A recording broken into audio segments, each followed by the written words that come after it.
দীর্ঘ ৩ বছর পর কান্না ভেজা চোখে মাঠে ফিরলেন নেইমার। ৩ বছর, পুরো ৩টি দীর্ঘ বছর। এই ৩ বছরে কত কিছু বদলে গেছে। বদলে গেছে ফুটবলের অনেক গল্প, অনেক নায়ক এসেছে, অনেক নায়ক হারিয়েও গেছে। কিন্তু ব্রাজিলের লাখো কোটি সমর্থকের হৃদয়ে একটি নাম কখনো মুছে যায়নি, নেইমার জুনিয়র। আজ সেই দিন। স্টেডিয়ামের চারপাশে হাজার হাজার দর্শক, সবাই অপেক্ষা করছে একজন মানুষের জন্য। গ্যালারিতে ব্রাজিলের পতাকা উঠছে, সমর্থকদের কণ্ঠে একটাই স্লোগান, নেইমার, নেইমার। হঠাৎ টানেলের ভেতর থেকে বেরিয়ে আসে হলুদ জার্সি পরা একটি পরিচিত মুখ। কিন্তু আজকের নেইমার অন্যরকম। মুখে নেই সেই চিরচেনা হাসি, চোখ দুটো লাল হয়ে আছে। মনে হচ্ছে হাজারো কষ্ট জমে আছে তার বুকের ভেতরে। জাতীয় সঙ্গীত বাজতে শুরু করতেই তিনি মাথা নিচু করে ফেলেন। ক্যামেরা জুম করে তার মুখের দিকে দেখা যায় চোখের কোণ বেয়ে অশ্রু গড়িয়ে পড়ছে।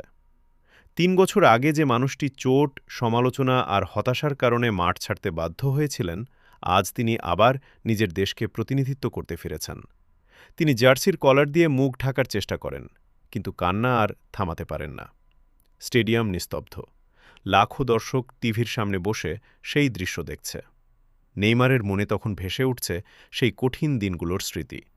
অপারেশন থিয়েটারের বিছানা, অসহ্য ব্যথা, মাসের পর মাস পুনর্বাসন, সমালোচকদের কথা। নেইমারের সময় শেষ, সে আর ফিরতে পারবে না। ব্রাজিল তাকে ভুলে গেছে। কিন্তু তিনি হার মানেননি।